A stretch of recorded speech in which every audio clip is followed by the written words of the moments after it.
गुरुर्ब्रह्मा गुरुर्विष्णु गुरुर्देवो महेश्वरा गुरु साक्षात परब्रह्मा तस्मै श्री गुरुवे नमः। तस्मै श्री गुरुवे नमः। तस्मै श्री गुरुवे नमः। जयकारा लगाएंगे सब मिलके। बोलो समर्थ सदगुरुदेव संत श्री रामलाल जी सियाग की जय जय बोलो शिव अवतारी महायोगी बाबा श्री गंगाई नाथ की जय जय बोलो दशम अवतार कल की अवतार की जय जय बोलो सनातन धर्म की जय जय बोलो पलाना धाम की जय जय बोलो जामसर धाम की जय जय बोलो काजलवास धाम की जय बोलो गोरक्ष धाम की जय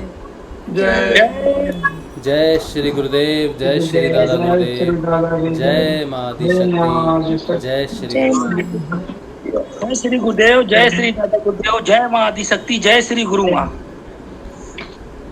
चलिए बहुत अच्छी बात है। जय श्री गुरुदेव आप सबको। जय श्री गुरु। अब जो है 7 बजे गुरुदेव श्री रामलाल जी सियाग के सिद्धियों की बात करने का समय है। उनका सत्संग करते हैं रोज़। तो सबसे पहले जानकारी जो है वो ये कि गुरुदेव श्री रामलाल जी सियाग कल की अवतार है। इस बात की पुष्टि जो है वो उनका जो कार्य रहा, उनका जो जीवन रहा वो करता है।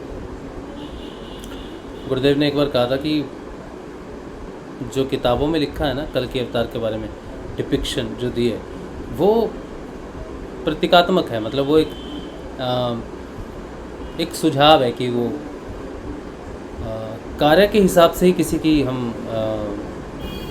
जो है रचना करते हैं, क्रियात्मक, उसको देख पाते हैं कि वो कैसा है। जैसे हम कहें कि एक राजा है, एक राजा आएगा और वो बड़ा शूरवीर होगा, बड़ा बली होगा और वो सारे संसार को विजय करेगा। तो हम किसी दुबले पतले को तो नहीं सोचेंगे ऐसी बात करेंगे तो कोई दुबला पतला तो हमारी नज़र में आएगा नहीं। हमारी नज़र में आएगा कि एक योद्धा की तरह है, बड़ा चौड़ा मस्तक है उसका, बड़ी आँखें हैं, बली भुजाएं हैं और कद काठी उसकी लंबी चौड़ी है और बहुत ही रसूख और बहुत ही दमदार शख्सियत है एक, जो विजय करेगा सबको। ऐसी एक हो जाती है। तो जब हम किसी के कार्य को देखते हैं ना तब उसके लिए उसकी एक छवि बन जाती है। इसी तरह से कल की अवतार की भी एक छवि जो है वो अंकित की गई शास्त्रों में कि वो आएगा और सफ़ेद घोड़े पे बैठेगा और जो है पाप का नाश करेगा, धर्म की स्थापना करेगा, पाप का नाश करेगा, न्याय करेगा। यही बात जीसस ने कही कि आएगा, पाप का नाश करेगा। जो आएगा वो 3 विषय में इस जगत को निरुत्तर करेगा, पाप, न्याय और धर्म। इन तीनों में जगत को निरुत्तर करेगा, ऐसा जीसस ने कहा। फिर अब ये बड़ी गहरी बात है जो जीसस ने कही, बड़ी गहरी बात है। उन्होंने व्याख्या नहीं दी। व्याख्या पूछी शिष्यों ने तो बोले तुम अभी समझ नहीं सकते, तुम्हें ये ज्ञान नहीं दिया जा सकता क्योंकि तुम इसके लिए तैयार नहीं हो। लेकिन वो आएगा ज़रूर और इन बातों का स्मरण रखना। फिर ऋषि अरविंदो आए। ऋषि अरविंदो ने भी व्याख्या की कल्कि की। उन्होंने और उसको थोड़ा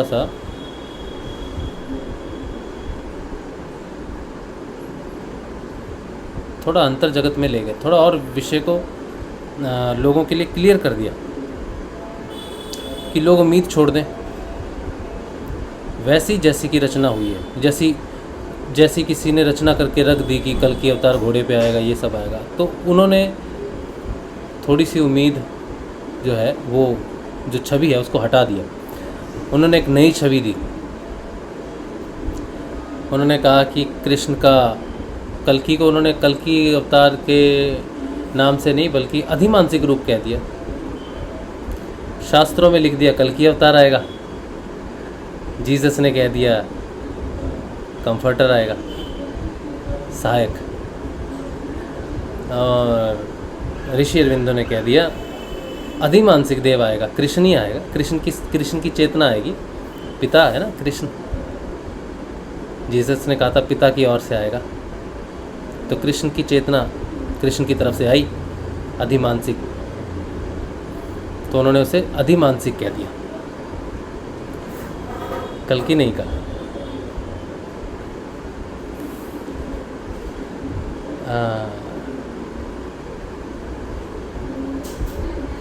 तो उन्होंने थोड़ा सा और उसको एक्सप्लेन कर दिया। शास्त्रों को पढ़ा, ऋषि अरविंदो ने पढ़ा पूरा अच्छे से, और उन्होंने शास्त्रों को फिर से लिखा। ऋषि अरविंदो ने उन्होंने उपनिषद पढ़े, संस्कृत सीखी पहले तो उनको आती नहीं थी, उन्होंने सीखी। बड़े ज्ञानी थे, बड़े उनका दिमाग बहुत तेज, जो पढ़ते थे उन्हें याद हो जाता था। उस समय सबसे बड़ी परीक्षा होती थी, उसमें ISC कुछ परीक्षा थी उनकी, बहुत ऊंची परीक्षा होती थी, ऑलमोस्ट क्लियर कर ली थी। घुड़सवारी में जानबूझ के फेल हो गए तो, नहीं तो जज बनते भारत में आके। जब ऋषि अरविंदो का केस चल रहा था ना, तब जो जज था, जो ऋषि अरविंदो का फैसला जिसने किया, 1 साल की सज़ा जिसने दी, वो जज जो था वो ऋषि अरविंदो का जूनियर या साथ में था, और उसके कम मार्क्स थे, ऋषि अरविंदो से कम मार्क्स आए थे उसके। भारत में जज बना आके गोरों की तरफ से, अंग्रेज़ों की तरफ से। और ऋषि अरविंदो बने क्रांतिकारी, क्योंकि उन्हें मात्र सेवा करनी थी और गुलामी नहीं करनी थी नौकरी करके, तो उन्होंने वो परीक्षा पास ही नहीं की। अच्छा, तो ऋषि अरविंदो बहुत इंटेलिजेंट, वेरी इंटेलिजेंट। उन्होंने शास्त्रों का अध्ययन किया स्वयं। पहले तो उन्होंने पढ़ने की कोशिश की, समझने की कोशिश की, तो उन्हें थोड़ा समझने में दिक्कत हुई। वो जाते थे सीखने जाते थे, लेकिन उनके पल्ले कुछ पड़ता नहीं था कि ये क्या बोल रहे हैं, क्या कर रहे हैं। फिर उन्होंने सोचा मैं खुद समझता हूँ, पढ़ूंगा, खुद जानूंगा। संस्कृत सीखी और अध्ययन किया, और फिर उन्होंने कल्कि के बारे में अध्ययन किया, और फिर उन्होंने कहा कि ये जो लिखा है कल्कि का जो विवरण है वो कैसा है। उन्होंने फिर नई सोच दी समय के हिसाब से, क्यों ऋषि अरविंदो की ज़रूरत पड़ी हमें, क्योंकि हम बड़े साधारण लोग हैं। शास्त्र जो लिखे गए तो वो समय के अनुसार, भगवान बड़े दयालु हैं, हर 500 वर्ष बाद वो एक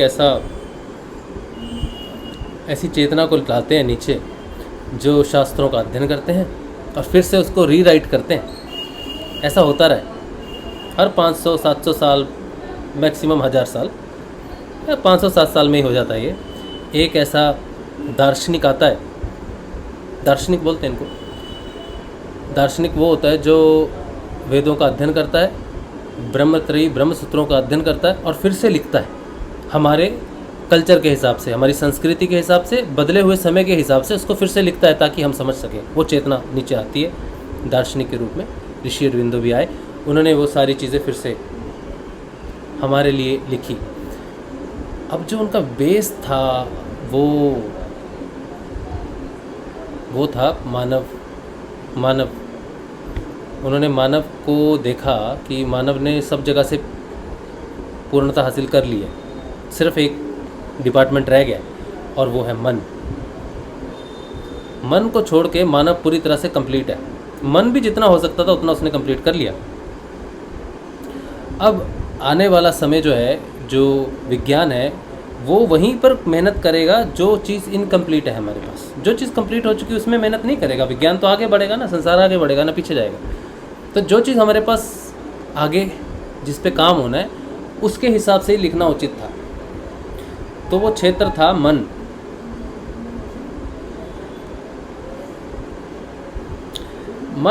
मन जो है ना, जब हम ध्यान करते हैं ना मन में, मन क्या है कि मन जो है एक पॉइंट पे ऊपर और नीचे जाता है। जब भी साधना में नकारात्मक विचार आते हैं, साधना में जब नकारात्मक विचार आते हैं या फिर साधना टूटी फूटी लगती है या साधना खंडित हो गई लगती है, तब समझो कि मन ऊपर उठ रहा है। जहाँ भी था नीचे चला गया था वो थोड़ी देर के लिए, तो नीचे चला गया तो आपको पता नहीं चलेगा।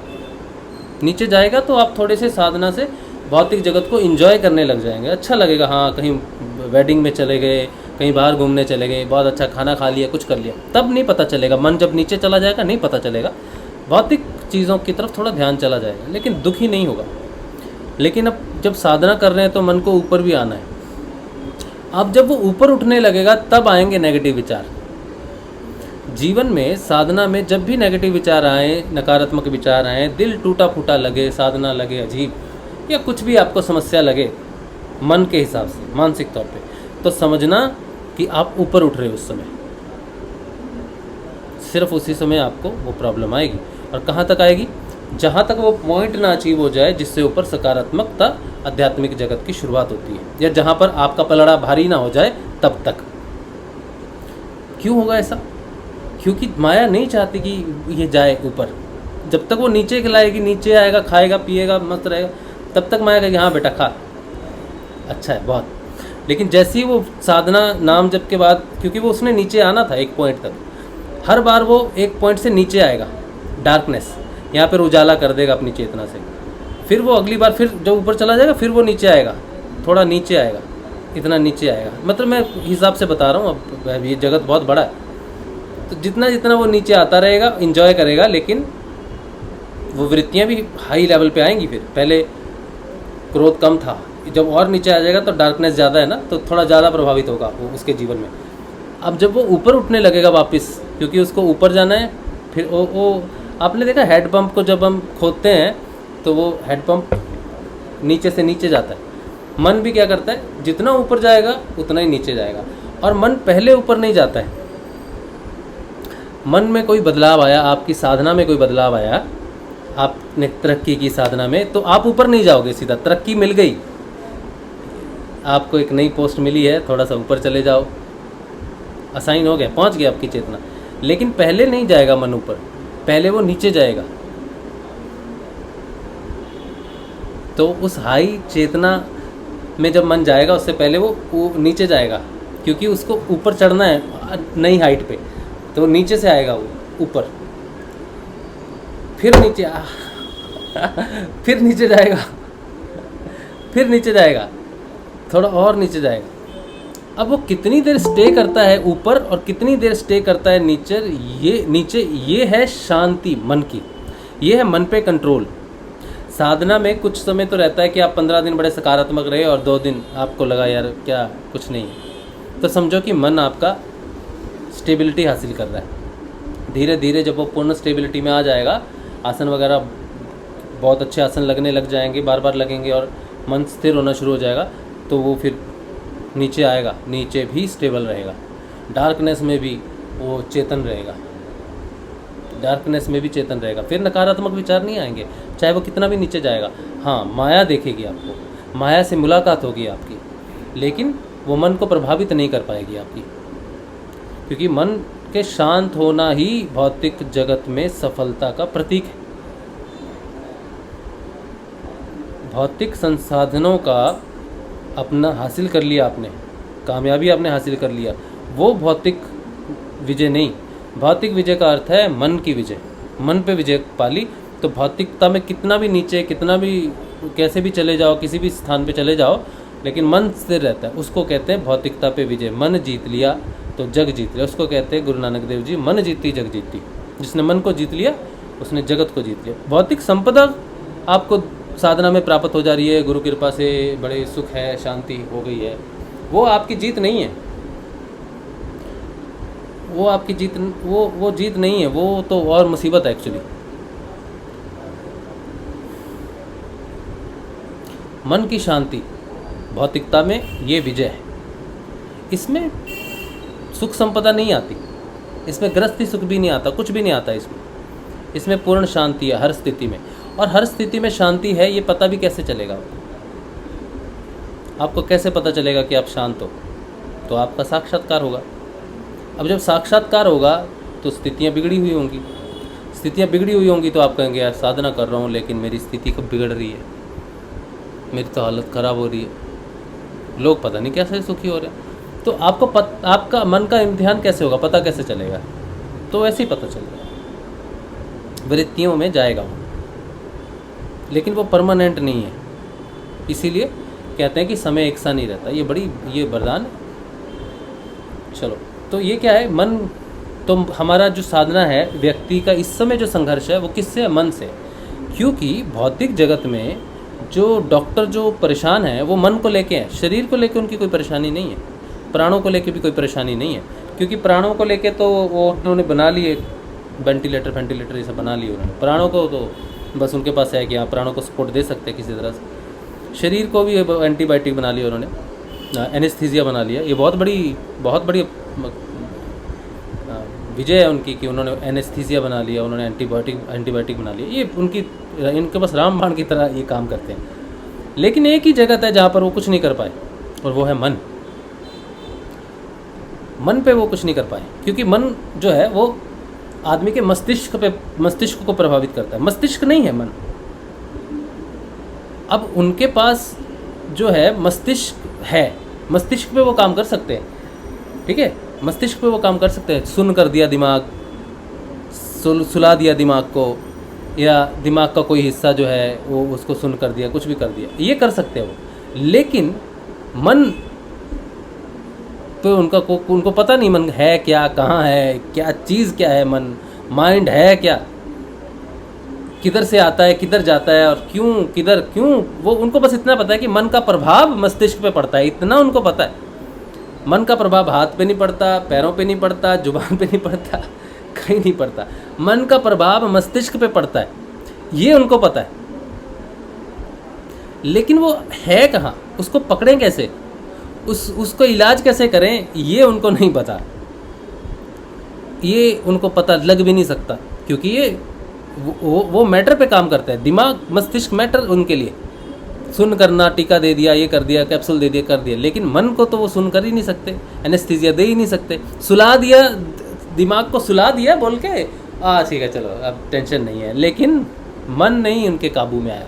तो ऋषि अरविंदो ने जो देखा, समझा इस जगत को, वो उन्होंने कहा कि भाई अब जो भौतिक जगत है ना, ये मन इनके बस की बात नहीं है, कुछ भी कर ले, क्योंकि मैटर से ऊपर वो देख ही नहीं सकते, मैटर से ऊपर वो उठ ही नहीं सकते, क्योंकि वो सांख्य विज्ञान पे चलते हैं। सांख्य विज्ञान क्या है? सांख्य विज्ञान कहता है कि जो रिजल्ट देता है वही सत्य है, रिजल्ट ही ईश्वर है।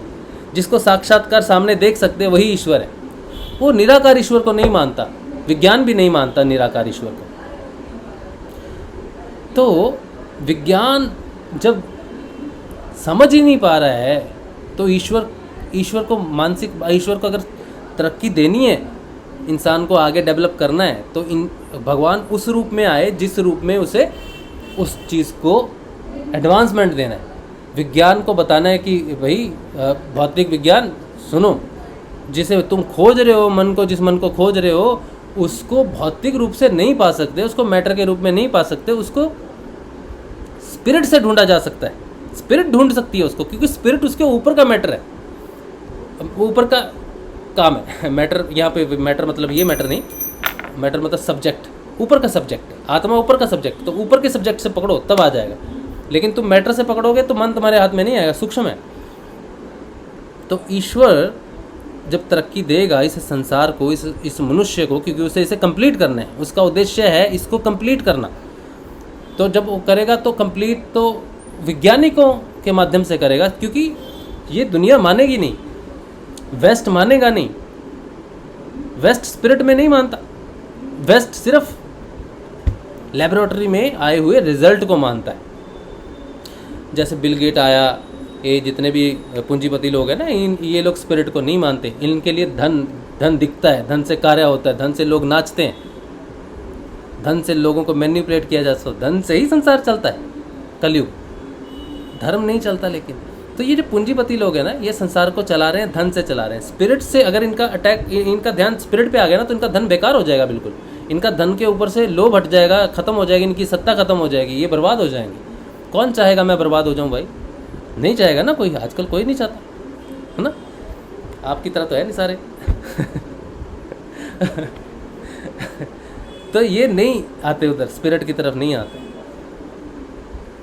लेकिन भगवान कहता है तरक्की तो देनी है, अब तुम मानो नहीं मानो, तुम्हें ऊपर तो उठाना है, कंप्लीट तो करना है। एवोल्यूशन का पीरियड वो पूरा एक कंप्लीट होना है। ब्रह्मा को भी जरा शांति देनी है, उसका काम खत्म हो, एवोल्यूशन कंप्लीट हो, मानव एक पूर्णता को पाए, तो बेचारा ब्रह्मा आराम करे, कब तक जागता रहेगा? तो आप, हमारी कंप्लीशन ब्रह्मा का हेडेक है, कब तक जागेगा? कब से जाग रहा है बेचारा? सोना है उसको भी, नींद करनी है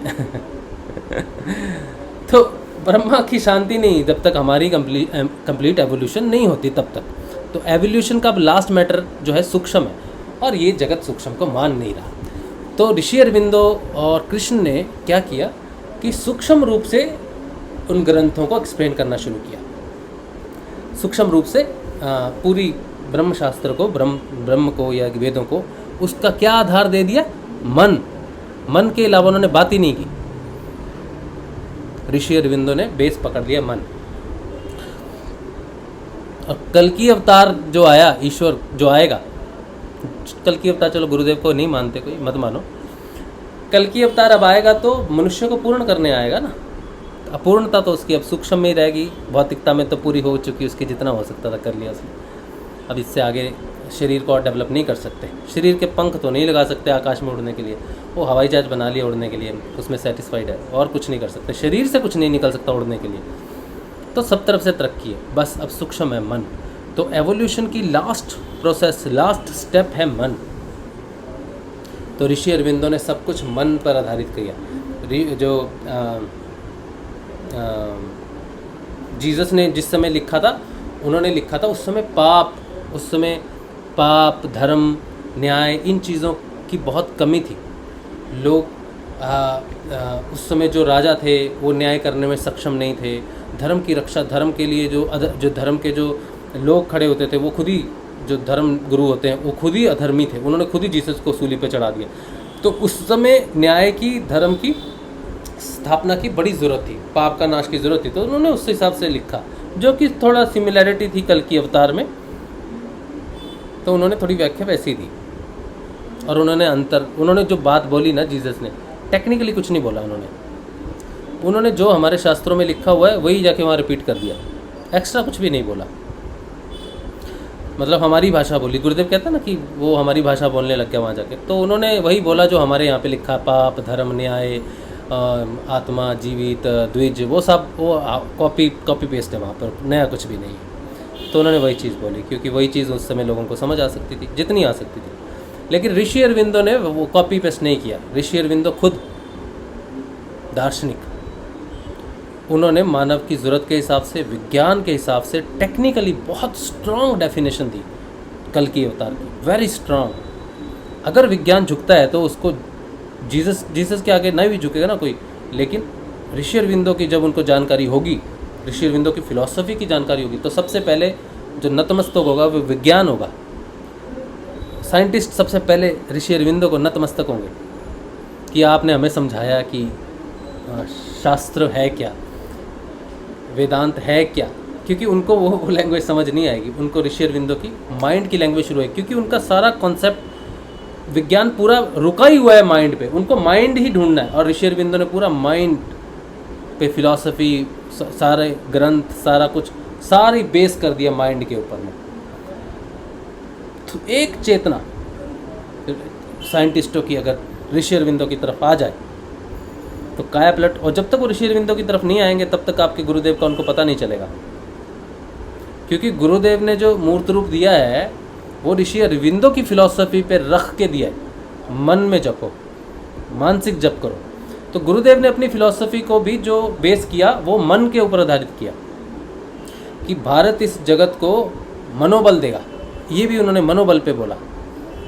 तो गुरुदेव का जो वर्किंग था, ऋषि अरविंदो की जो थ्योरी थी वो पूरी मानसिक बेस पे थी, और गुरुदेव का जो प्रैक्टिकल था वो पूरा मन पे। हम प्रैक्टिकल है, हमारे ऊपर प्रैक्टिकल हो रहा है, हमारे मन के ऊपर प्रैक्टिकल हो रहा है। तो हम लेबोरेटरी के वो क्या बोलते हैं, स्पेसिमेन हैं। लेकिन अब चेतना जागे उनकी, तो या तो गुरुदेव को देख ले प्रैक्टिकल, तब भी उनको ऋषि अरविंदो के बारे में पता चलेगा, ऋषि अरविंदो को पकड़ लेंगे तो भी गुरुदेव के बारे में पता चलेगा। ये दोनों एक दूसरे को कंप्लीट करते हैं, क्योंकि थ्योरी और प्रैक्टिकल दोनों एक जैसी हैं। तो ऋषि अरविंदो ने जो दिया वो मन पे आधार दे के दिया। आपकी सारी साधना मन की साधना है। आपकी जो परेशानियां हैं भौतिक जगत की, शांति अशांति, मन से। आपका जो उत्थान पतन है वो मन से।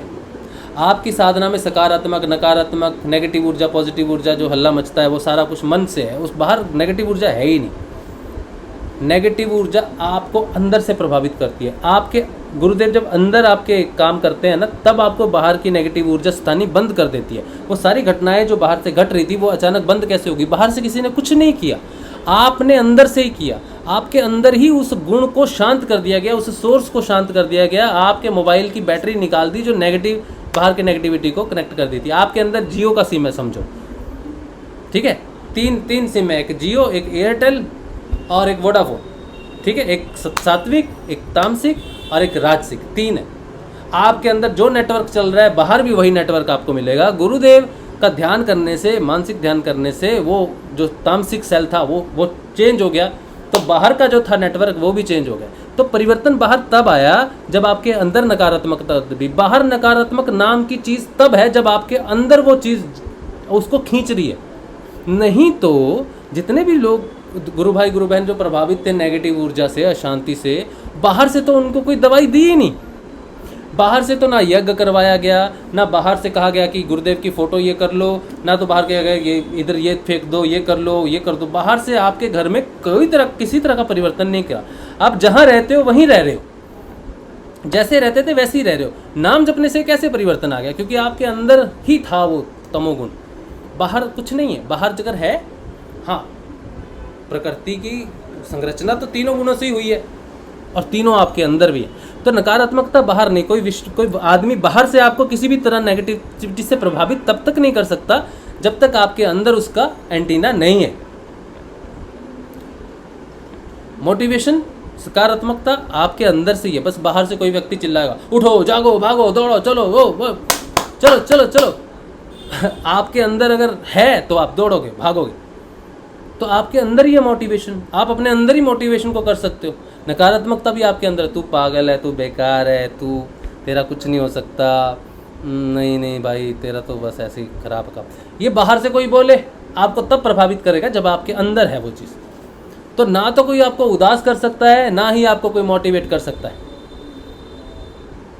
इस बात को ऋषि अरविंदो ने बड़ी क्लियरली लिखा, कहा कि मन को नीरव कर दो। अब उन्होंने मन को नीरव करने की बात करी कि सारे विचार हमारे बाहर से आते हैं। तुम कहते हो कि नकारात्मकता है बाहर से, अगर तुम उसको रोकना चाहते हो तो तुम्हें सकारात्मकता को भी बाहर से आने से रोकना पड़ेगा। तुम सिर्फ बाहर से नकारात्मकता को नहीं रोक सकते, तुम उसका चयन नहीं कर सकते कि सिर्फ सकारात्मकता ही बाहर से आए। मंदिर चले गए, सकारात्मकता आ रही है, वहाँ चले गए, सकारात्मकता आ रही है। ये चयन गलत है। अगर तुम्हें चयन करना है तो पूरा कंप्लीट ब्लॉकेज का करना पड़ेगा। ना तो बाहर से सकारात्मकता आएगी, ना बाहर से नकारात्मकता आएगी। तुमको स्टॉप कंप्लीटली करना पड़ेगा। तुम सिलेक्ट नहीं कर सकते। तो तुम्हें क्या करना है? मन को नीरव करना है। मन को सकारात्मक करने की बात नहीं कही ऋषि अरविंदो ने, मन को नीरव, खाली। एवरी आइडिया, हर चीज उन्होंने कहा कि बाहर से प्रवेश करती है। मन का अपना कोई भी विचार नहीं है, मान सकते हो? मन एक नंबर का खालिस्तान है। असली खालिस्तान, खालिस्तान मतलब खाली जगह। एक खालिस होता है, उसको कहते हैं प्योर। खालिस का मतलब प्योर भी होता है उर्दू में, ठीक है? लेकिन खाली का मतलब होता है कि कुछ नहीं। असली खाली जो है वो मन है, उसका अपनी कोई जायदाद ही नहीं है, अपनी कोई इच्छा ही नहीं है, अपनी कोई वृत्ति नहीं है, कुछ भी नहीं है। खाली गिलास की तरह, उसमें दूध डाल दो, पानी डाल दो, जहर डाल दो, शराब डाल दो, अमृत डाल दो, कुछ भी डाल दो, वो वैसे ही प्रभाव करता है। असल में वो खाली है बिल्कुल। यही बात ऋषि अरविंदो ने कहा कि ये खाली है तो इसको खाली रहने दो, और इसको खाली करने का मतलब है बाहर से कुछ भी ना है, जो प्रकट करूँगा मैं अपने अंदर से प्रकट करूँगा। और लोग कहते हैं कि यार ये इनलाइटनमेंट होती है ना, उसमें मन में कोई विचार नहीं आना चाहिए, ऐसी कोई स्थिति है जिसमें कोई विचार नहीं, विचार मुक्त अवस्था है, ये है वो है। इनलाइटनमेंट को वो एक्सप्लेन करते हैं, लेकिन वो इनलाइटनमेंट नहीं है, वो इनलाइटनमेंट नहीं है। फिर दूसरी इनलाइटनमेंट की डेफिनेशन आती है कि मैं कण कण में हूँ, मैं सब जगह हूँ, ये हूँ वो हूँ, ये भी एक डेफिनेशन आती है, ठीक है। निर्विचार हो जाना, ये हो जाना, वे हो जाना। एक्चुअल में ये जो डेफिनेशन हमने बनाई हैं इनलाइटनमेंट की, ये हम इनलाइटनमेंट को वैसे नहीं देख सकते, इन डेफिनेशंस के हिसाब से हम इनलाइटनमेंट को नहीं देख सकते। बेवकूफ़ी है ऐसे इनलाइटनमेंट को देखना कि मैं कण कण में व्याप्त हो जाऊंगा, या मैं निर्विचार हो जाऊंगा, या मैं निर्विचार हो गया तो मैं, इसको ऐसे नहीं देख सकते। ये अज्ञानता का दृष्टिकोण है। अपनी आध्यात्मिक स्थिति को इस तरह से देखना, इनलाइटनमेंट को इस तरह से देखना, ऐसा है जैसे मैं धरती पर रह के चांद को देख रहा हूँ, लेकिन चांद को मैंने हासिल नहीं किया। इनलाइटनमेंट अगर फील करनी है, अगर अपने आप को आपने फील करना है, वो निर्विचार जो भी है, तो आपको निर्विचार को टारगेट नहीं करना है कि मैं निर्विचार हो जाऊं या मैं कण कण में व्याप्त हो जाऊं। ये आपका टारगेट लक्ष्य नहीं है। ये तो लोगों को दिखेगा, आप इसको टारगेट नहीं कर सकते। सोचो आपने टारगेट कर लिया कि मैं निर्विचार हो जाऊं, है ना, तो टारगेट कर लिया, वो एक विचार है, वो विचार है कि मैं निर्विचार हो जाऊं। तो वो विचार एक भी रहेगा ना, तो आप निर्विचार नहीं हो सकते। इसीलिए आप निर्विचार होने का टारगेट कर ही नहीं सकते, आप उसको लक्ष्य बना ही नहीं सकते। वो आपको एनलाइटनमेंट, वो सबसे बड़ी बाधा हो जाएगी, लक्ष्य ही आपका सबसे बड़ा बाधा हो जाएगा। तो क्या कर सकते हो उसमें ऋषि अरविंदो ने जो फिलॉसफी दी वो ये कहा, उन्होंने एनलाइटनमेंट की बात नहीं की, उन्होंने नीरव की बात की। मन को नीरव कर दो, उन्होंने ये कि निर्विचार हो जाओ, मन पे काम करो। हम मन के अंदर की अवस्था को टारगेट नहीं कर सकते, हम गिलास के अंदर की अवस्था को नहीं देख सकते कि मुझे इसको खाली करना है। वो विचार भर दिया मैंने उसमें, मुझे उससे बाहर निकल के इस गिलास को देखना है कि इस गिलास में कुछ भी नहीं पड़ना चाहिए। एक तो होता है कि ये गिलास अंदर से खाली है, एक है इस गिलास में कुछ भी पड़ना नहीं चाहिए, ठीक है। तो मन ही प्रॉब्लम है। तो उन्होंने कहा मन को नीरव करने के लिए, तो उनकी सारी फिलॉसफी कल्कि अवतार के बेस जो उन्होंने लिया वो मन को लिया। फिर उन्होंने कल्कि अवतार की डेफिनेशन दी, और वो डेफिनेशन हूबहू वैसी ही है जैसी जीसस ने दी, जैसी ग्रंथों में लिखी हुई है, बिल्कुल वैसी है। लेकिन वो बाहर से शरीर के तौर पे देखते आए उसको, और जीसस ने आत्मा के रूप से दिखाया। शरीर के रूप से देख लिया, आत्मा के रूप से देख लिया, लेकिन ऋषि अरविंदो ने उसको मन ne दिखाया। कल्कि का जो होगा ना, वो मानसिक रूप ऐसा होगा उसका। शारीरिक रूप से उसको नहीं पहचान पाओगे तुम, उसको पहचान पाओगे तब जब वो कंप्लीट करने आएगा, आपके मन को नीरव करने आएगा। उसका काम होगा आपके मन को नीरव करना। वो आपको ऐसी चीज़ देगा जो आपके मन को नीरव करेगी। लेकिन मन को नीरव करने के लिए जो मन में भरा हुआ है, कहीं तो उसको उड़ालना है। हमारे अंदर जो कचरा भरा हुआ है, विचारों का हो, वृत्तियों का हो, आसक्तियों को हो, चित्त का हो, जो कचरा है, अब मन में जो भरा हुआ है, पहले उसको खाली तो करना पड़ेगा। कहाँ करोगे खाली? डंप कहाँ करोगे? बस यही दिक्कत है कलयुग की। डंप करने के लिए कोई जगह नहीं है।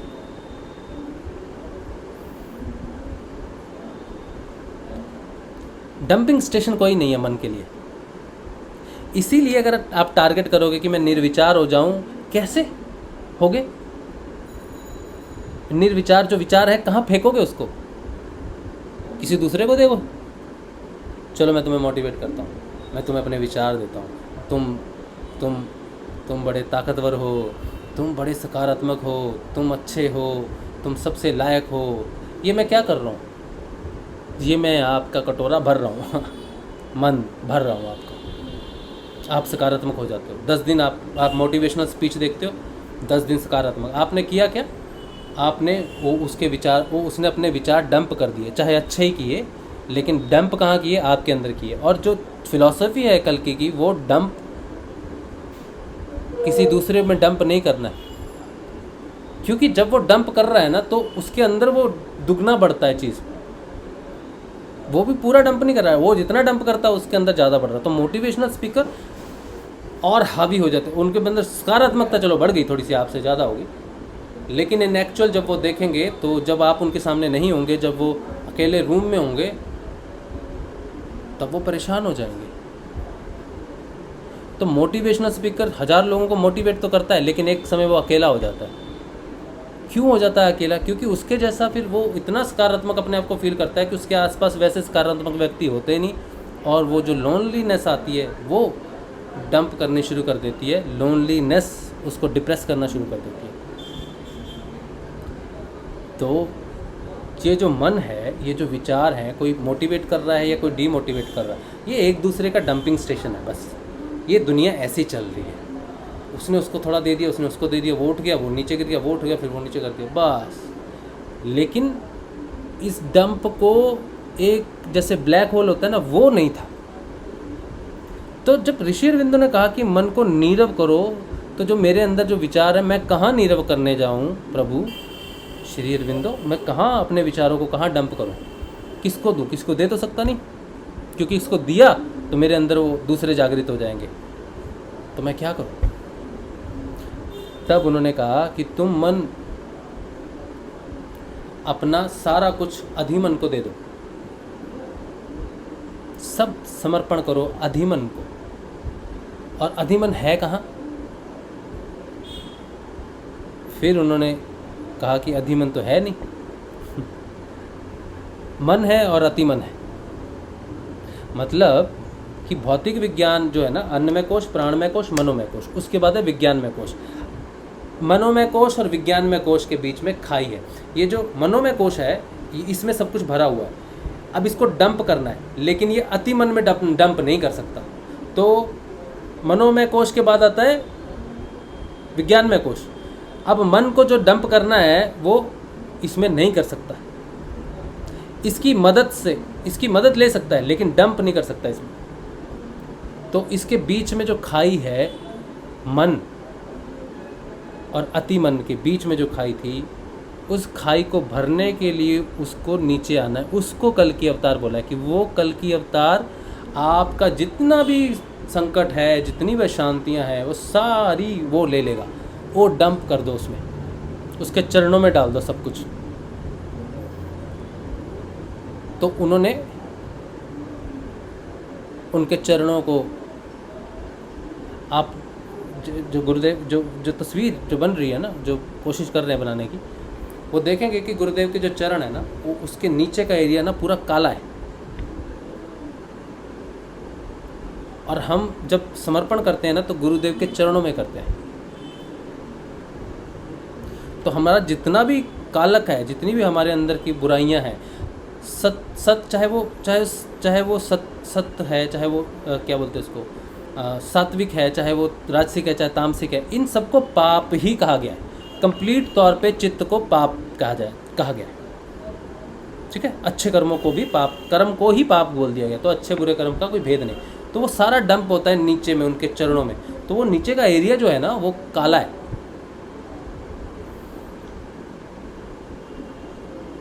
ठीक है, अच्छा, वो जब डंप हो जाएगा ना, सारा कालक नीचे डंप हो जाएगी, तो आप में बदलाव आएगा, आप में रोशनी आएगी। वाइट, जब काला निकल जाएगा बाहर, तो क्या होगा? वाइट में ट्रांसफॉर्मेशन होगी।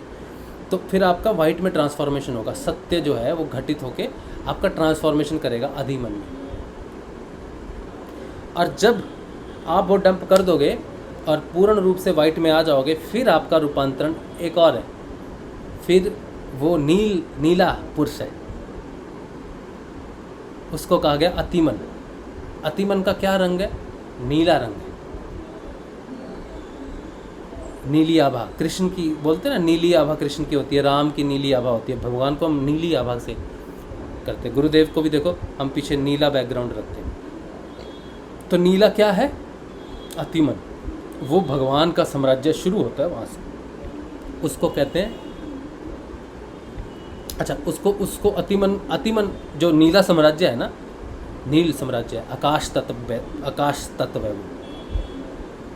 तो फिर वाइट क्या करेगा? ब्लू में ट्रांसफ़र हो जाएगा। लेकिन जब ब्लू में ट्रांसफ़र होगा तो आप गुरुदेव के कंधों तक, पैर में तो आप खाली अभी तो जब समर्पण करोगे तो उनके पैरों तक रहोगे। फिर आपका जो ट्रांसफॉर्मेशन होगा, पूरा गुरुदेव का ट्रांसफॉर्मेशन होगा कंधों तक। कंधे तक पहुंच जाएंगे तब आपको शास्त्रों का ज्ञान शुरू होगा। यहाँ से आपको शास्त्रों का ज्ञान मिलना शुरू होगा जब यहाँ तक असेंड कर जाओगे, ठीक है। फिर आपको शास्त्रों का ज्ञान प्राप्त होगा और फिर वो शास्त्रों का ज्ञान अतिमन में आता, अतिमन को ही मिलता है वो। फिर अतिमन की शुरुआत होती है वहाँ से, और वहाँ से शुरू होता है नीला ऑरा, उसे कहते हैं अतिमन का रूपांतरण। तो यहाँ से ऊपर गुरुदेव का पीछे में इसके पीछे का बैकग्राउंड नीला ऊपर जाता है, उसको बोला है अतिमन। और जैसे ही ऊपर पहुँच गए अतिमन में, वो शुरुआत है कृष्ण की। आनंदमयी है कृष्ण, और अतिमन जो है वो योग करता है आनंद से। कृष्ण का योग सिर्फ अतिमन से हो सकता है। नीचे में जब हम हैं ना, जब समर्पण कर रहे हैं, तब हमारा कृष्ण से योग नहीं हो सकता। जब हम ट्रांसफॉर्म में वाइट में आ गए, पूरा खाली हो रहे हैं, तब भी हमारा नहीं हो सकता। जब शास्त्रों का ज्ञान डिसेंड होगा आपके अंदर में, तब आप पहचानने के लायक हो जाओगे कि आपका योग किससे होना है। क्योंकि इतना कन्फ्यूजन हो जाएगा आपको दुनिया में, इतना कन्फ्यूजन हो जाएगा नीचे में। लेकिन जब शास्त्रों का ज्ञान प्रकट होगा तब आपका कन्फ्यूजन दूर होगा। ज्ञान ही है जो आपका भेद खत्म करेगा, क्योंकि नीचे है भेद, जब पैरों तक है काला, भेद, डुअलिटी और इनइक्वालिटी, मतलब भेद और असमानता। नीचे कालापन चरणों के पास। जब ऊपर असेंड करोगे तो क्या हो जाएगा? भेद तो रहेगा लेकिन इक्वालिटी हो जाएगी, तो यहाँ तक पहुँच जाओगे, तब भी आपको ज्ञान प्राप्त नहीं होगा। फिर जब यहाँ से ऊपर उठोगे फिर आ जाएगा भेद, तो तब होगा जब दो होंगे। जब दो ही नहीं है, जब एक ही है, और उसमें समानता असमानता का सवाल ही पैदा नहीं होता। ये शुरुआत है अतिमन की, ये विज्ञान की शुरुआत है, ये शास्त्रों का डिसेंड होगा आपके अंदर में। और जब ये शुरू हो जाएगा तब अतिमन बन जाओगे, और जैसे अतिमन बन गए वैसे ही कृष्ण डिसेंड कर जाएगा, वैसे ही कृष्ण आपके जीवन में आ जाएगा, और यहाँ से आपका योग घटित होगा। यहाँ योग शुरू होगा आपका अतिमन।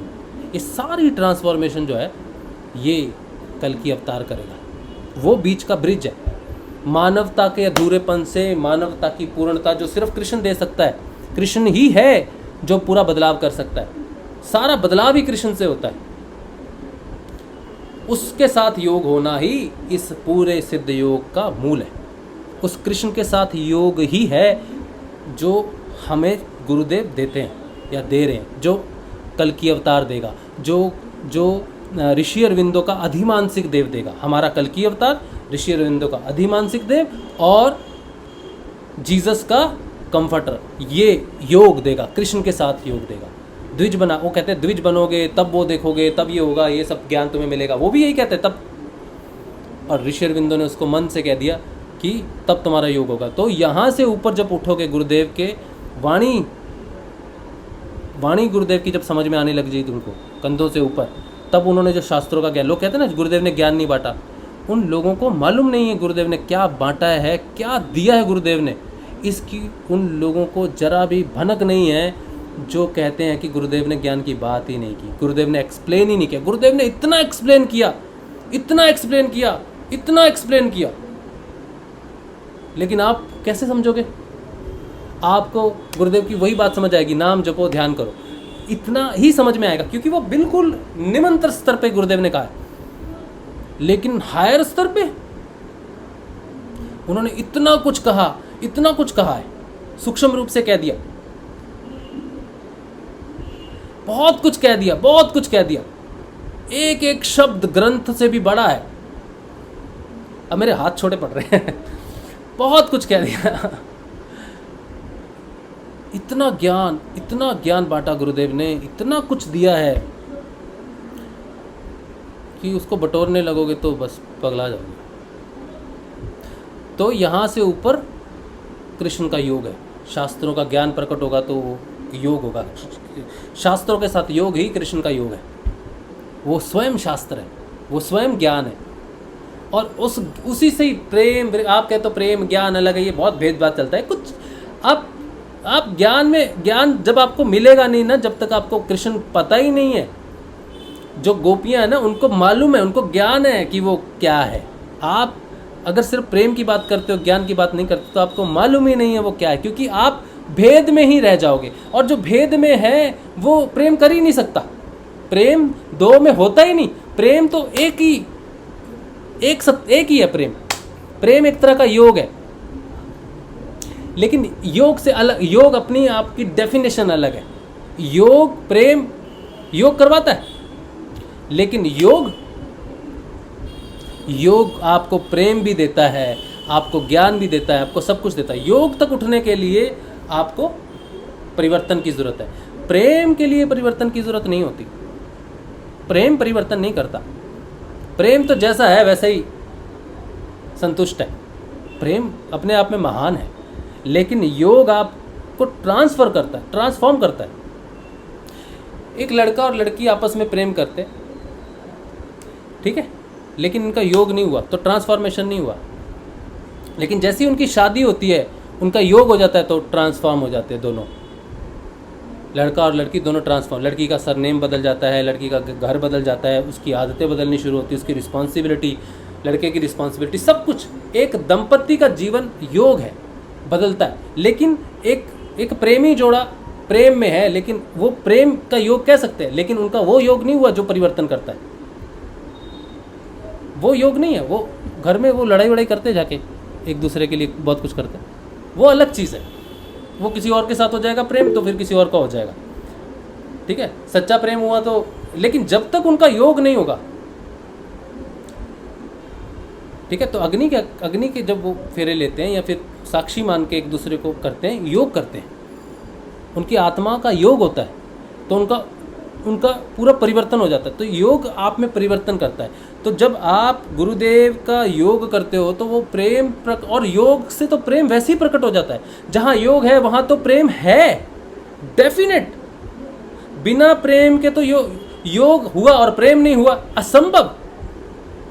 जहाँ योग है वहाँ स्वयंभू प्रेम स्वयंभू है। जहाँ प्रेम है वहाँ योग स्वयंभू नहीं है, लेकिन जहाँ योग है वहाँ प्रेम स्वयंभू है। इसीलिए योग सर्वश्रेष्ठ मार्ग है। मानव मुक्ति का जो है वो योग। प्रेम अगर योग में कन्वर्ट हो जाए तो मुक्ति। प्रेम को भी योग में कन्वर्ट किया जा सकता है। दो प्रेमी है, उनकी शादी हो गई, योग हो गया, अलग हो गया, तो प्रेम को योग में कन्वर्ट किया जा सकता है, योग से मुक्ति। लेकिन प्रेम डायरेक्ट बिना योग हुए मुक्ति नहीं दे सकता, क्योंकि प्रेम को दो में होता है प्रेम, फिर वो एक हो जाएगा योग, और वो एक मुक्ति है। दो की मुक्ति कभी नहीं हो सकती, दो कभी एक साथ मुक्त नहीं हो सकते, दो को एक होना होगा। तो प्रेम दो में है और योग का मतलब है एक ही हो गए, ठीक है।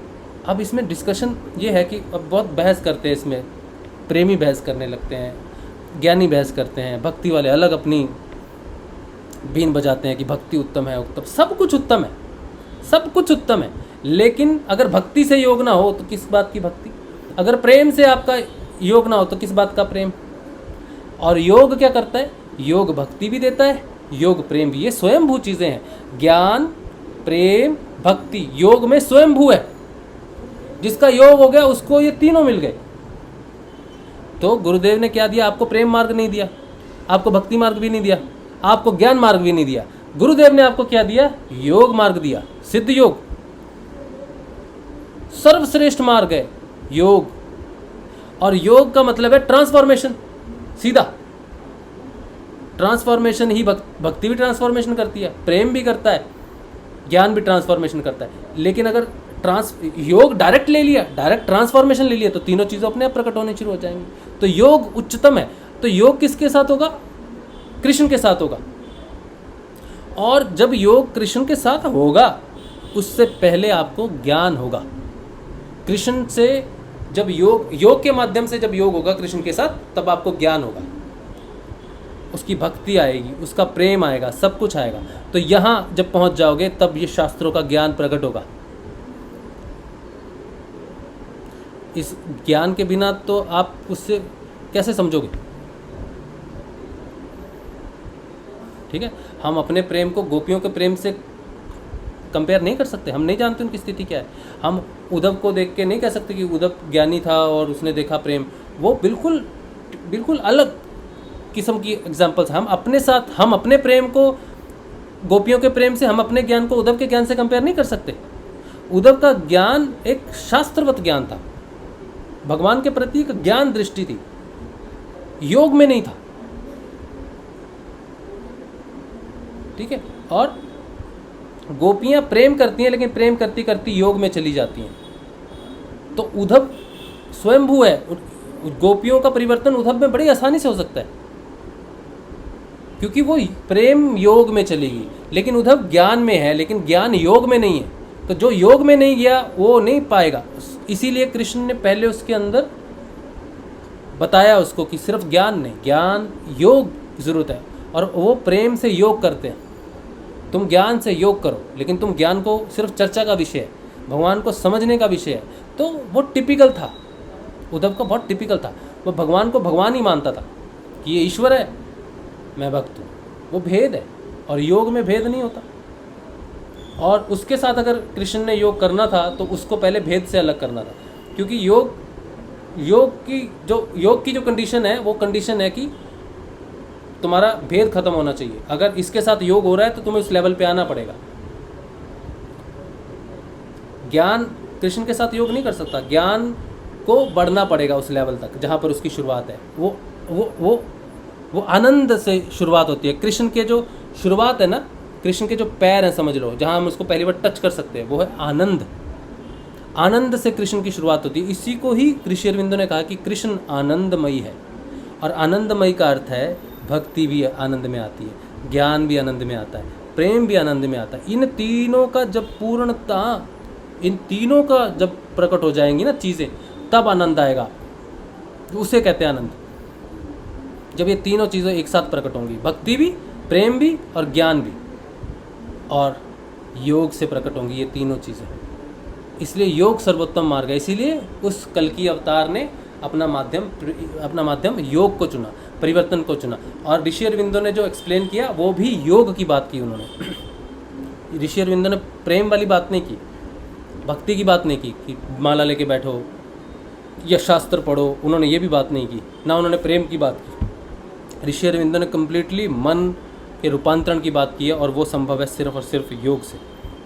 इस कलयुग का जो आधार है, जो परिवर्तन है मानव का, अगला नेक्स्ट परिवर्तन है, वो सिर्फ और ना प्रेम से हो सकता है, ना भक्ति से हो सकता है, क्योंकि क्षमता नहीं हमारी उतनी, और ना ही ज्ञान से हो सकता है। अगर इस कलयुग का पूर्ण रूपांतरण होना है, फाइनल योग पे पहुंचना है, तो उसको वो कृष्ण के साथ योग ही एकमात्र है।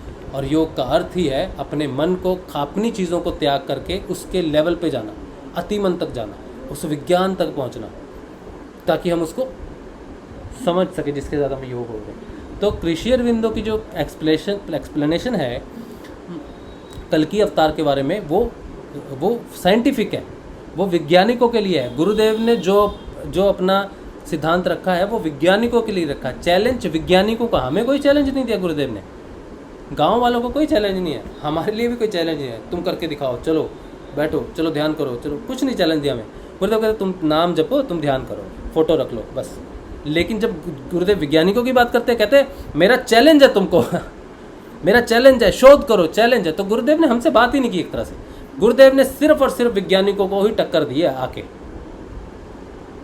और अमेरिका को भी साथ कह दिया कि तुम्हें जानकारी नहीं, तुम तो ऋषि अरविंदो को जानते ही नहीं, तुम मुझे क्या जानोगे। तुम प्रैक्टिकल को क्या जानोगे जब तुम्हें थ्योरी ही नहीं मालूम, तुमको जानते ही नहीं तुम। तुम योगानंद को जानते हो, तुम विवेकानंद को जानते हो, लेकिन तुम ऋषि अरविंदो को जानते नहीं। जो काम विवेकानंद करना चाहते थे वो नहीं कर पाए। उन्होंने थ्योरी दे दी जाके, लेकिन उनको थ्योरी समझ ही नहीं आ रही, तो उनको प्रैक्टिकल देना था। विवेकानंद को प्रैक्टिकल देना था। अब कहाँ से दें प्रैक्टिकल? तब उन्होंने अपना शिष्य बनाया, शरीर छोड़ने के बाद शिष्य बनाया ऋषि अरविंदो को, और ऋषि अरविंदो को पूरी थ्योरी दी कि ये मेरी थ्योरी है, और कृष्ण ने आके पूरा उसको समझाया, और फिर प्रैक्टिकल के रूप में वो स्वयं नीचे आया। तो सिर्फ गुरुदेव का उत्थान जब होगा, अकेले गुरुदेव का नहीं होगा, ऋषि अरविंदो का भी उत्थान होगा। जब ऋषि अरविंदो का होगा तो गुरुदेव का स्वयं हो ही जाएगा। ये दोनों एक साथ उठेंगे। गुरुदेव उठ गए और ऋषि अरविंदो ना उठे, ऐसा हो नहीं सकता। हम सिर्फ गुरुदेव की बात करें, ऋषि अरविंदो की ना करें, ये अधूरा हो जाएगा, क्योंकि योग प्लस वेदांत ही पूर्ण दर्शन है। तो वेदांत कौन है?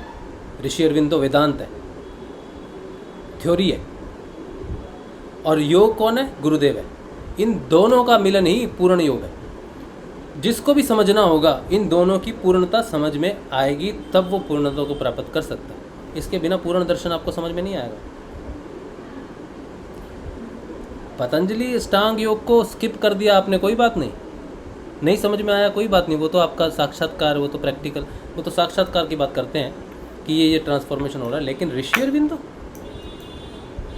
आप चाहे पढ़ना नहीं जानते, आप ऋषि अरविंदो को कभी भी नहीं पढ़ोगे, कोई भी दिक्कत नहीं होगी। जब आपके अंदर ये ट्रांसफॉर्मेशन आएगा तो आप खुद समझ जाओगे उस चीज़ को। वो उनकी थ्योरी है। ज़रूरी नहीं है कि ऋषि अरविंदो को पढ़ना ही है आपने, या ऋषि अरविंदो की नहीं पढ़ा तो नहीं होगा। मैं वो बात नहीं बोल रहा हूँ। मैं कह रहा हूँ कि जिस दिन आपका योग पूर्ण होगा और जो ज्ञान आपको होगा ना, वो ज्ञान ऋषि अरविंदो होगा, वो ऋषि अरविंदो का लिखा हुआ ज्ञान होगा। तो जब लोग कहते हैं, गुरुदेव के शिष्य जो कहते हैं कि ज्ञान नहीं बांटा गुरुदेव ने, ज्ञान के लिए तो एक पूरा परम पुरुष नीचे उतार दिया उन्होंने, ऋषि अरविंदो। ऋषि अरविंदो ने वही बोला जो गुरुदेव ने बुलवाना है उसको। तो वो ऋषि अरविंदो गुरुदेव का मुख है। जब आप गुरुदेव की वाणी समझोगे तो आप किधर जाओगे कि गुरुदेव ने ये बोला है, तो ऋषि अरविंदो तक पहुंचोगे। फिर ऋषि अरविंदो एक्सप्लेन करेंगे उस चीज़ को तुमको, और फिर तुम्हारे पास जीवन कम पड़ जाएगा उनको समझने के लिए। फिर तुम्हें पता चलेगा कि इतना कुछ गुरुदेव ने बुलवाया है भाई।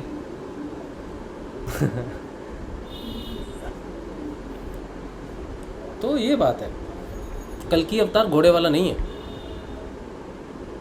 कल की अवतार जो है वो ट्रांसफॉर्मेशन है। कल की अवतार का रूप ट्रांसफॉर्मेशन का रूप है। वो गुरुदेव ने कहा था ना, मैं अकेला ही निकल पड़ा हूँ संसार में, मेरे पे किसी जाति विशेष, धर्म विशेष या किसी व्यक्ति विशेष का कोनो एकाधिकार नहीं। वो है कल की अवतार की स्टेटमेंट, वो है कल की अवतार का चरित्र, वो है कल की अवतार की पिक्चर, वो है डेफिनेशन कल की अवतार की। वैसा है, घोड़े पे नहीं निकला। वो कहते हैं मैं अकेला ही निकल रहा, घोड़े पे थोड़ी निकले।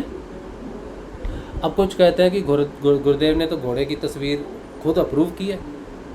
ये बात के लिए गुरुदेव बाध्य थे, क्योंकि वो आपको इसका ज्ञान बता ही नहीं सकते थे, बोल के दे ही नहीं सकते थे, क्योंकि ये उनका विषय नहीं था। नहीं तो जीसस की भविष्यवाणी गलत हो जाती, क्योंकि जीसस की भविष्यवाणी थी वो तुमको दिखाएगा, तुमको बताएगा नहीं। इसलिए गुरुदेव ने कहा हाँ बेटा ठीक है बना ले, हाँ ये कर ले, हाँ कर ले। गुरुदेव ने कभी भी करेक्शन करी नहीं, क्योंकि वो करेक्शन करते तो वो ज्ञान गुरुदेव को देना पड़ता, और गुरुदेव ज्ञान दे देते तो हमें जो ज्ञान की बकबक करने का जो भविष्यवाणी है, हमारी बकबक करने की भविष्यवाणी की हुई है, जीसस ने भविष्यवाणी की है। अगर मैं बकबक कर रहा हूँ, विज्ञान की बात कर रहा हूँ, तो ये भविष्यवाणी में है कि उसके शिष्य बताएंगे दुनिया को, उसके शिष्य परिवर्तन दिखाएंगे दुनिया को। तो मैं अगर बोल रहा हूँ, बकवास कर रहा हूँ, विज्ञान की बात कर रहा हूँ, तो ये भविष्यवाणी के अंतर्गत है। और आगे आने वाले जितने भी लोग साइंस की बात करेंगे वो सारे भविष्यवाणी के अंतर्गत आएंगे, क्योंकि ये बात गुरुदेव ने नहीं बोलनी थी मुख से, ये शिष्यों ने ही बोलनी है। शिष्यों का ही परिवर्तन दुनिया के सामने आना है। और जब पता चलेगा कि ये परिवर्तन कहाँ से आता है, तब पता चलेगा कि वो दिखा रहा है, वो रास्ता दिखा रहा है। कौन दिखा रहा है? ये दिखा रहा है गुरुदेव। तब भविष्यवाणी सही होगी। और गुरुदेव ने इस बात को स्पेशली मेंशन किया अपनी किताब में कि गलत ट्रांसलेशन कर दी थी। जो ट्रांसलेट कर रहा था बाइबल को, उसने गलत ट्रांसलेट कर दिया शिव वर्ड को, SHEW, इस वर्ड को गलत ट्रांसलेट कर दिया। उसने लिख दिया कि वो तुमको बताएगा।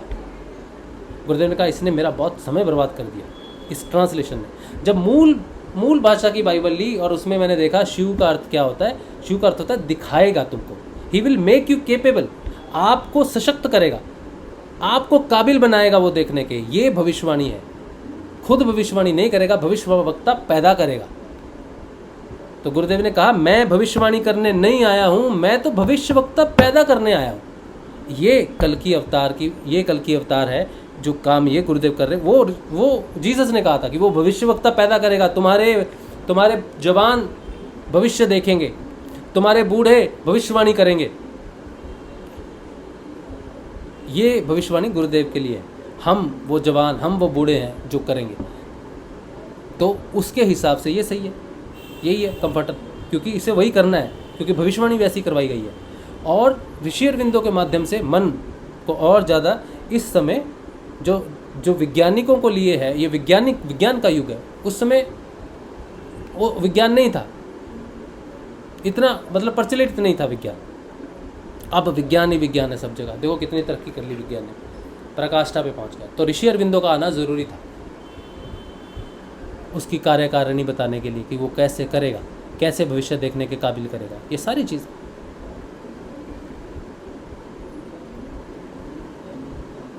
तो कल की अवतार वो नहीं जो प्रतीकात्मक रूप में आपको दिखता है। कल की अवतार वो जो आपको दिखता नहीं है, सूक्ष्म रूप से वो आपके अंदर परिवर्तन करेगा। ठीक है, चलो आज का जो है, मैं बोलना मुझे कुछ और था। चलो ठीक है।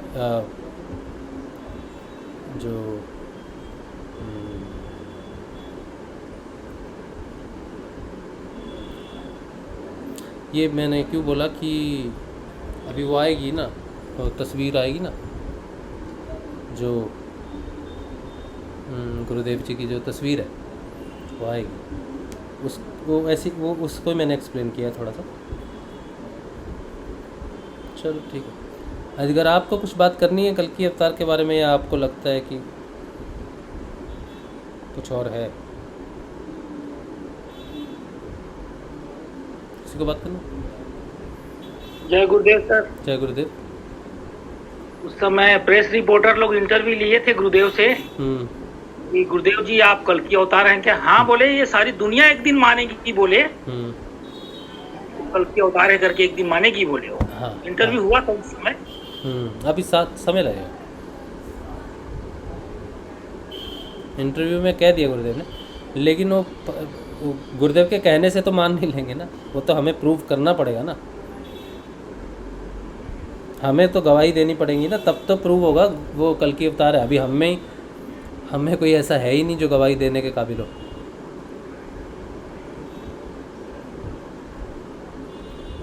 हमें काबिल बनना पड़ेगा, तब उसकी गवाही पड़ेगी। नहीं तो हम में से अगर कोई काबिल ही नहीं होता तो फिर कोई मानेगा नहीं। शिष्य का परिवर्तन ही कल की अवतार को साबित करेगा।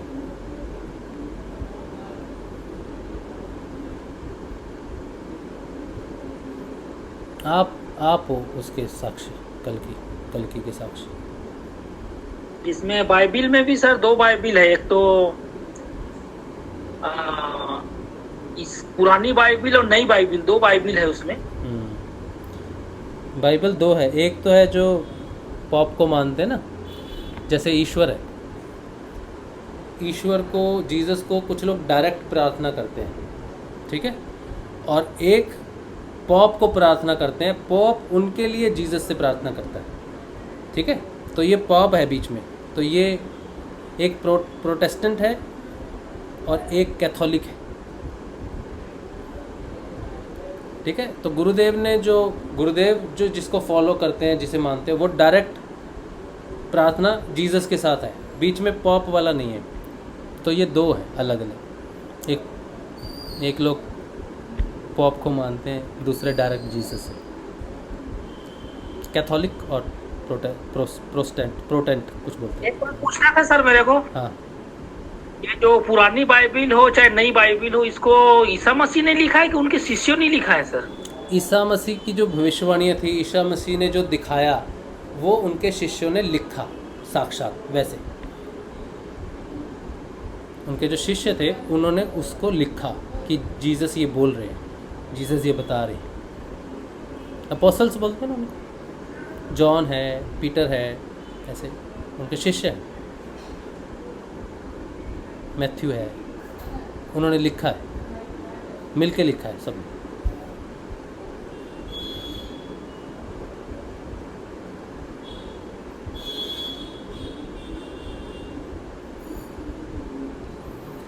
ठीक है, चलिए, और किसी का कोई अगर प्रश्न नहीं है तो बहुत अच्छी बात है।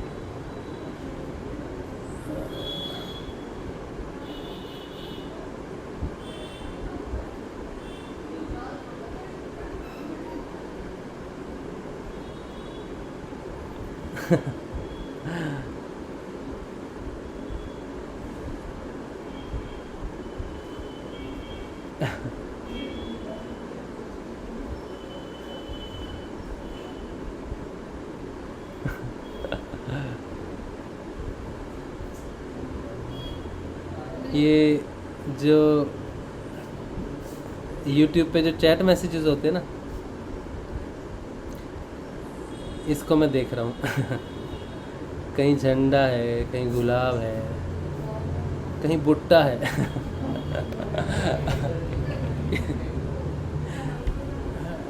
भुट्टा भी है। झंडा है लाल रंग का। और क्या है? एक गुलदस्ता है, फूल है, नमस्कार है, दिया है। एक जगह कुछ ये तालियां हैं, शायद तालियां हैं ना, शायद तालियां हैं। फिर ये एक फूल है, जवा, इसको बोलते हैं जवा का फूल।